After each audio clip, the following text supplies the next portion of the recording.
Isso aí pedimos, Senhor, e te agradecemos no nome de Jesus. Amém. Permaneça de pé, irmãos. Jefferson. Deixa Deus usar. Aleluia. Glória a Deus. Aleluia. Os saúdos, irmãos, com a paz do Senhor Jesus. Amém. Deus abençoe a todos os irmãos. Quero convidá-los a abrir as suas Bíblias no livro de Lucas, capítulo 7. Lucas, capítulo 7. Aleluia. Enquanto você encontra, Glória a Deus por mais essa oportunidade de estar na presença dEle, professando ao santo nome dEle e pregando a palavra do Senhor. Deus abençoe meu amigo, pastor Felipe. Aleluia. Que nos convidou, confiou, o altar. Aleluia. Nós sabemos que são tempos difíceis, Aleluia. complicado certas pessoas nos nossos altares. Então, quando o homem de Deus confiou o altar, a gente tem que agradecer, porque a gente sabe que viu alguma coisa de Deus. Deus abençoe a pastora Jaqueline também, poderosamente. Eu amo vocês, tá bom? Deus abençoe. Estou perto da mulher mais maravilhosa aqui da cerveja, minha esposa.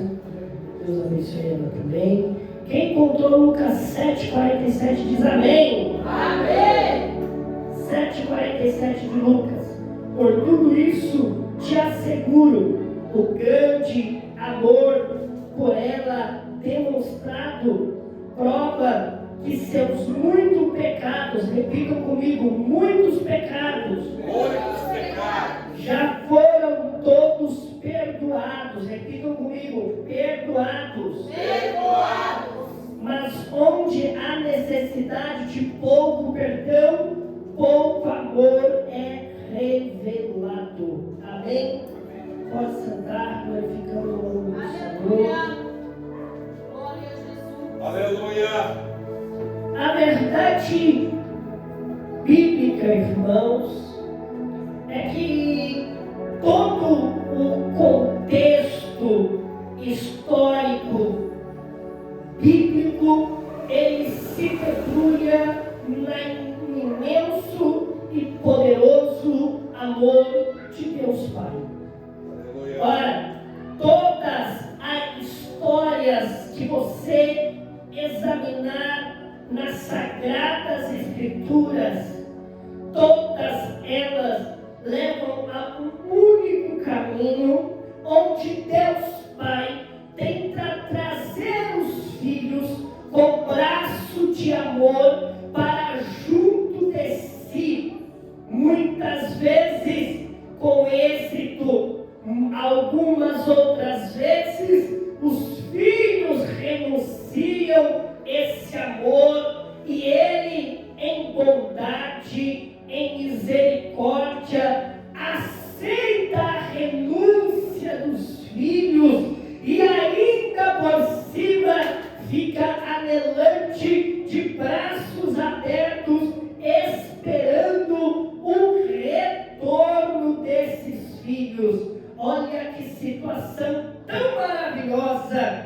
Deus cria o homem e Deus ama aquilo que ele criou. O homem, na sua corrupção, lá na terceira dispensação, ele renuncia ao amor de Deus e por vontade própria, voluntariamente, ele abraça o próprio entendimento esse que é corrupto, que é pecador, que fala mal, que não busca santidade, que não busca aproximação com Deus, que não busca contato com o Pai. Entendimento esse que quer a satisfação da própria carne, a satisfação da própria natureza, a satisfação do próprio ego, a satisfação do próprio orgulho. Que diremos, pois, então, se Deus tenta trazer os filhos aos braços dele, mas os filhos tentam correr de Deus e se aproximar da sua natureza? Jesus. Ora,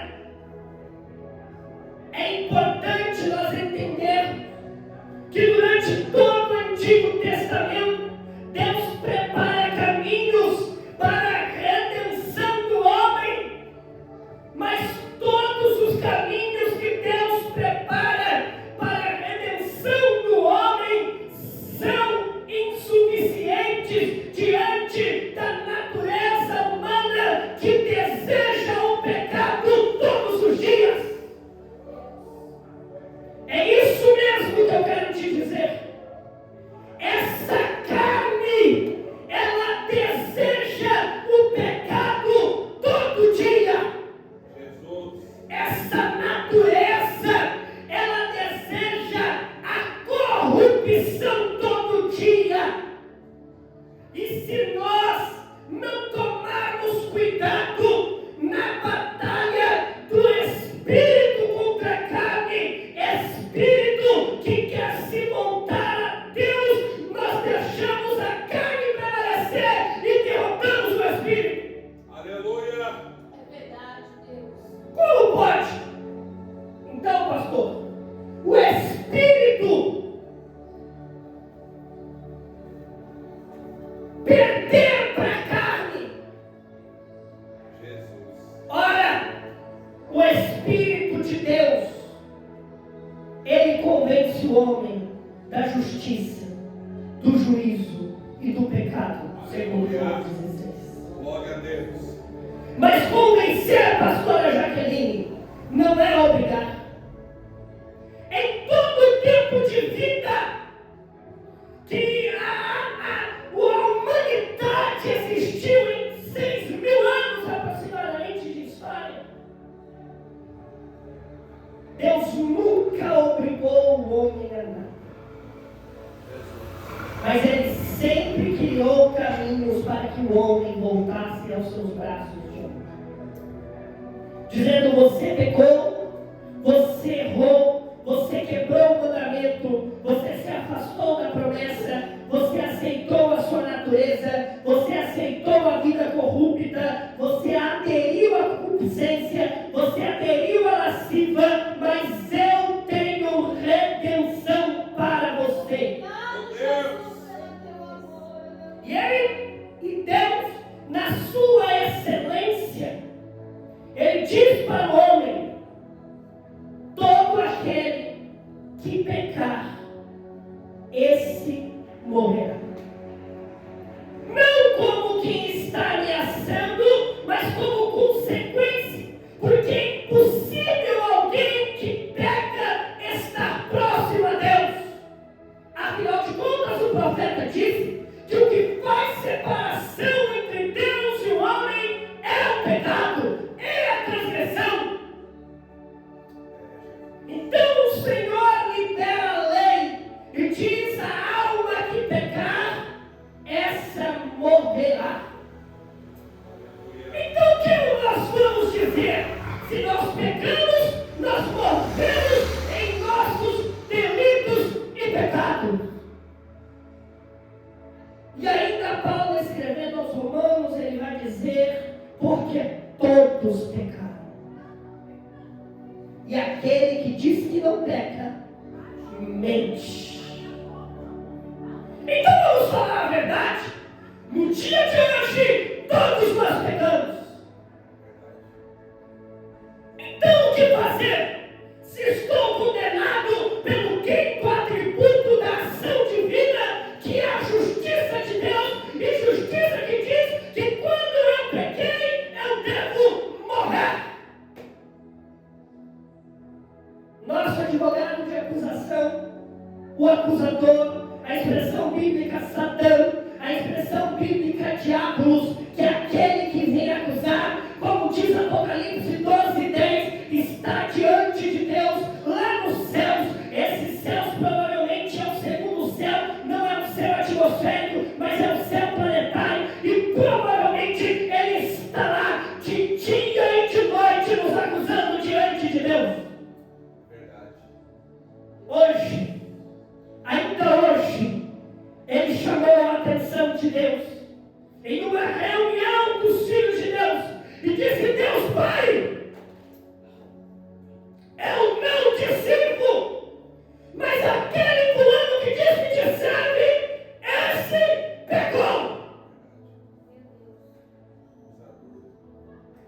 Ele olha para mim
pecados do dia, e amanhã se pecava de novo.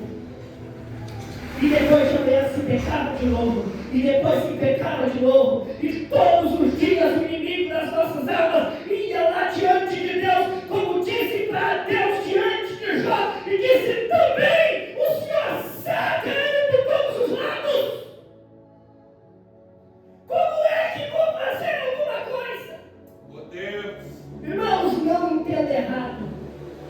Nem toda ação de provação nas nossas vidas é Deus agindo contra nós. Algumas vezes Deus só precisa tirar a mão. Aleluia! O simples fato dele tirar a mão já é suficiente para a nossa vida inteira desmoronar. Jesus da glória! Porque o diabo está ao derredor, procurando a quem possa tragar. Mas ele é semelhante ao leão, porque ele tentou ser semelhante a Deus, ele tentou ser semelhante a Cristo, ele tentou ser igual ao Pai, mas ele é semelhante, ele imita e não é igual, porque o leão da tribo de Judá está ao nosso redor, e Salmo diz que o anjo do Senhor acampa-se ao redor do que os teme e os livra. O anjo do Senhor acampa na direita, o anjo do Senhor acampa na esquerda, o anjo do Senhor acampa na vanguarda, o anjo do Senhor acampa na retaguarda. E onde você caminhar, você está guardado, você está guardado, você está guardado, porque aquele que habita no esconderijo do Altíssimo, a sombra do Onipotente descansará. Aleluia! Louvado seja Deus! Então a verdade testamentária é essa. Já não existia mais sacrifício pelo pecado. Porque a quantidade de sacrifícios não dava conta da quantidade de pecados. Vamos levantar alguém e esse alguém vai ter que se lançar em prol da humanidade. Deus chama Noé, mas Noé não peca. Deus chama Abraão, mas Abraão peca. Deus chama Moisés, mas Moisés peca. Deus levanta os profetas, mas os profetas pecam. Deus levanta os juízes, mas os juízes pecam. Deus levanta os profetas maiores, mas os profetas maiores pecam. Deus levanta os profetas menores, mas os profetas menores pecam também. Quem há de ir por nós? Aleluia! Como nós vamos fazer com essa natureza que quer pecado todo dia? Meu Deus! Como nós vamos vencer então? Como nós vamos poder sair desse lamaçal de pecado? Como que eu posso me erguer no futuro? Como que eu posso sair do meio dos desválidos então?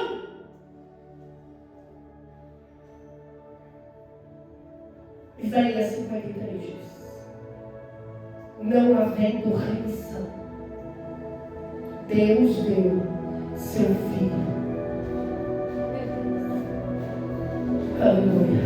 Aleluia! Se o homem desde Adão até o último homem do milênio pecou, como que nós vamos salvar todos esses? Nós precisamos de um Deus eterno, Aleluia! sem mácula, sem pecado, para poder fazer remissão de todos os homens. Então, Satanás, ele no dia do Ezequiel 27, ele diz: subirei ao Altíssimo e serei semelhante ao Altíssimo. Eu quero me vestir em glória. Aleluia! Eu quero me vestir com as estrelas.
já não existia sacrifício que coubesse para cobrir todo o pecado.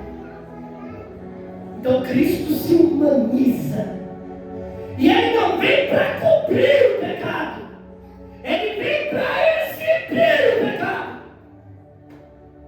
Meu Deus. Pastora Jaqueline, a graça cobre e esconde o pecado. A lei expõe o pecado. Meu Deus. Sabe o que é exposição de pecado? É Cristo sentar com o pecador na mesa do pecador e dizer para ele: será salvo tu e a tua casa. É Cristo sentar no meio de um almoço e alguém olhar para ele e dizer: se ele soubesse quem era essa que está lavando os pés, ele já teria posto para fora daqui. E ele dizer: ah, Jerusalém, se você soubesse como eu quis ajuntá-los, como a galinha junta os seus pintinhos embaixo das tuas asas. Aleluia. Não é que ele não soubesse do pecado, pelo contrário, ele dizia: os teus pecados estão perdoados. Aleluia. Ele sabe o que você fez hoje. Aleluia. Ele sabe como está o teu coração. Ele sabe como você passou essa semana. Ele sabe como você está esse mês. Ele sabe como está a sua natureza. Ele sabe como é você. Ele sabe como é a tua situação. Ele sabe como é a tua limitação. Ele sabe como é a tua fragilidade. E mesmo assim, Ele está de braços abertos dizendo: eu tenho remissão para você. Aleluia. Aleluia. Glória a Deus. Deus que fala na terra, Jesus. Aleluia. Aleluia. E é por isso que Deus se agradou de moê-lo. Sabe esse moê-lo? É muito difícil da gente entender ele no Antigo Testamento. Mas quando eu vou para o Novo Testamento, Jesus, ele vai ao Getsemane. Preste atenção nisso. Jesus, ele vai ao Getsemane. E Getsemane é lugar de prensa. Porque no Getsemane tinha um monte de oliveira, onde se prensava as azeitonas para extrair da azeitona o azeite mais puro possível. E o modelo de prensa era o modelo de moinho de pedra sobre pedra. Colocava-se uma pedra, uma azeitona no meio e outra pedra por cima. A tração humana ou tração animal iria empurrar essa pedra uma contra a outra até extrair todo o azeite da oliva. Então não foi Pilatos que mandou matar Jesus. Porque a Bíblia diz que Deus agradou de moê-lo. Então era como se a própria mão de Deus estivesse moendo Cristo, empurrando Cristo contra a humanidade e extraindo de Cristo o azeite que é o seu sangue puro e a unção do Espírito Santo para tocar toda a humanidade. E é como o óleo precioso que desce sobre a cabeça de Arão, que passa pela barba de Arão, que toca as golas das suas vestes, que toca a sua vestidura, que toca a sua alma, e a alma toca toda a terra. Aleluia. Deus moeu Cristo no Calvário para que houvesse redenção a mim e a você e a todos que estivessem perdidos. Pudesse se dizer o que disse aquele soldado na prisão de Paulo, quando Paulo disse: crê no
por isso que as nossas orações para repelir Satanás é no nome de Jesus. É por isso que as nossas orações para libertação é no nome de Jesus. É por isso que as nossas orações para consagração é no nome de Jesus. É por isso que as nossas orações dentro da nossa casa é no nome de Jesus. Porque todo joelho se dobrará e confessará que Jesus Cristo é o Senhor.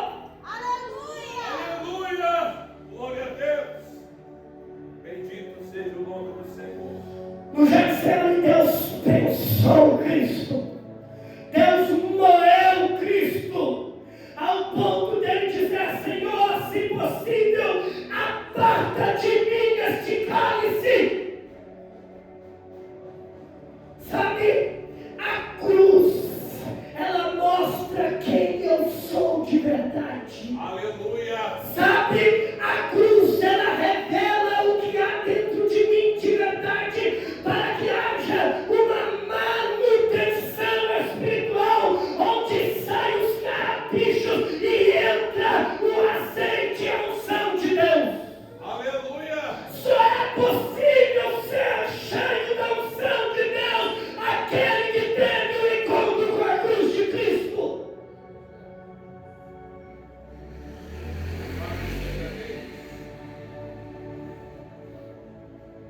Deus Antes da está cruz na terra. pública, Aleluia. Jesus teve uma cruz particular, Glória a Deus! onde ele tinha que escolher viver ou não a vontade de Deus.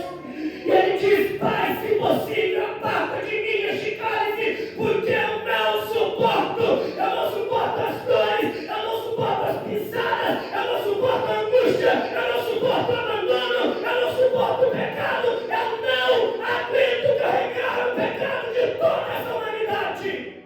Aleluia! Contudo, se faça conforme a tua vontade. Eleva. E qual era a vontade de Deus? A vontade de Deus era que ele fosse conduzido como um cordeiro para o matador, como um cordeiro mudo para o matador. Aleluia! Aleluia! Aleluia!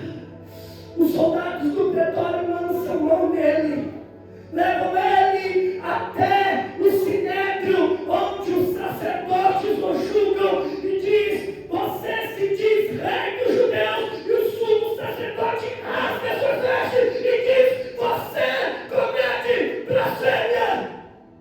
Mas eu não tenho autoridade de condenar. Manda para ser julgado pelo governador. Eleva andar a Pôncio olha para ele e diz: O que você fez? Ele diz, ele fica calado, e alguém diz: Você anda falando por aí que é o rei dos judeus. Ele diz: Você o disseste. Pôncio Pilatos olha para ele e diz: Ele é sangue inocente, eu não posso condenar. Na mesma noite, o livro A História dos Julgamentos diz que ainda na mesma noite ele passou por 6 julgamentos. Ele saiu do Sinédrio, foi para Pilatos, saiu de Pilatos, ele foi para Herodes, e Herodes então olha para ele e diz: Não há pecado nele. Meu Deus! Manda de volta para Pilatos. Pilatos olha para Cristo e diz: Eu não posso carregar esse sangue na minha mão, eu vou mandá-lo para o povo e a multidão. Então tem a opção de escolher. E Pilatos diz: Quem vocês querem? Vocês querem Pilatos, esse zelote traidor? Ou vocês querem Cristo que se diz o rei dos judeus? Jesus da glória!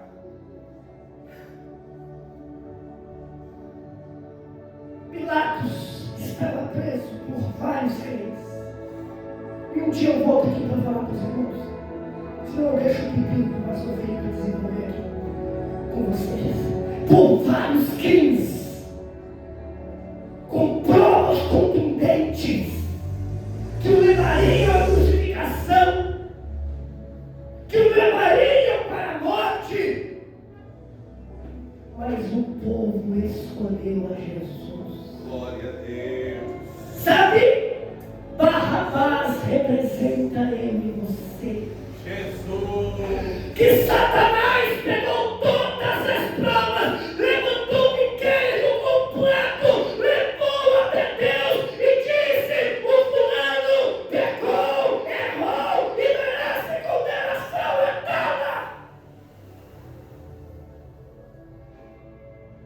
mesmo com todas as provas, Deus escolheu crucificar a Cristo. Meu Deus.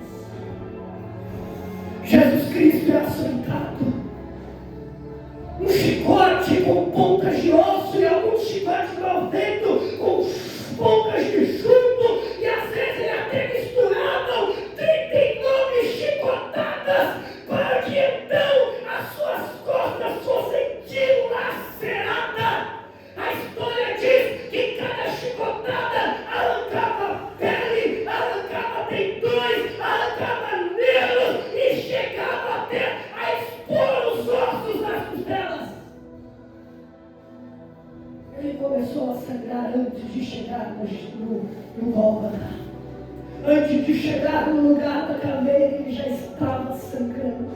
E em um tronco amarrado, ele foi como um cordeiro morto, sem liberar uma palavra. Oh Deus da glória! Porque ele mesmo disse que se ele quisesse falar qualquer coisa, poderia vir uma miríade de anjos do céu para destruir todo lugar. Termina o açoite e recebe a coroa de espinhos. Coroa essa que tem espinhos de aproximadamente de 5 a 10 centímetros de espessura, que entrou rasgando o seu crânio, que os soldados com tanta força encravaram a sua mente. Agora ele tem a cabeça fragelada, ele tem as costas dilaceradas e ainda por cima alguém amarra nos seus punhos o patíbulo e o faz carregar por toda a rua direita. Você está condenado. Você tem o dever de carregar o seu patíbulo. Patíbulo esse que pesava entre 35 e 55 quilos aproximadamente. Ele sai arrastando aquele patíbulo por toda a rua direita. Mas o seu corpo não aguenta, o seu corpo não suporta, porque ele está carregando coroa de espinho, ele está sendo zombado, ele está sendo esbofeteado, ele está sendo humilhado, ele está sendo ferido, ele está com as costas dilaceradas, ele está cansado, ele passou uma noite inteira em julgamento e ele não suporta o peso do patíbulo. Então ele diz: olha ali o Simão Sirineu, chama ele e coloca ele para carregar o patíbulo. Todos crentes, aleluia. Chega no lugar chamado caveira. Depois de Cristo carregar a cruz, depois do Simão Sirineu colocar o ombro debaixo da carga, pregam as suas mãos no patíbulo. Após prenderem as suas mãos no patíbulo, cravarem com pregos que tinham entre 10 e 15 centímetros, suspendem Cristo no tronco do Gólgota que já estava preso lá, formando ele em uma cruz perfeita, com uma dor tão intensa que chamaram de excruciante, que é a dor que só se sente na cruz. Doutora Jaqueline, que entende muito melhor que eu dessas situações, pode dizer com conveniência para os irmãos que quando prenderam as pernas dele, cravaram um prego de aproximadamente 30 centímetros nos seus pés, deixando as suas pernas levemente flexionadas para que seu corpo pudesse suportar durante todo o tempo aquele escorrer de sangue. Oh Deus! O movimento era árduo. Ele se inclinava para poder expirar e tentava se contrair para poder inspirar novamente, mas cada movimento de expiração e inspiração causava uma dor absurda no seu tórax, que estava todo contraído. Mas pelas suas pisaduras nós fomos sarados. Obrigado. Ele ficou muito, sabe por quê? Porque ele estava pensando mente.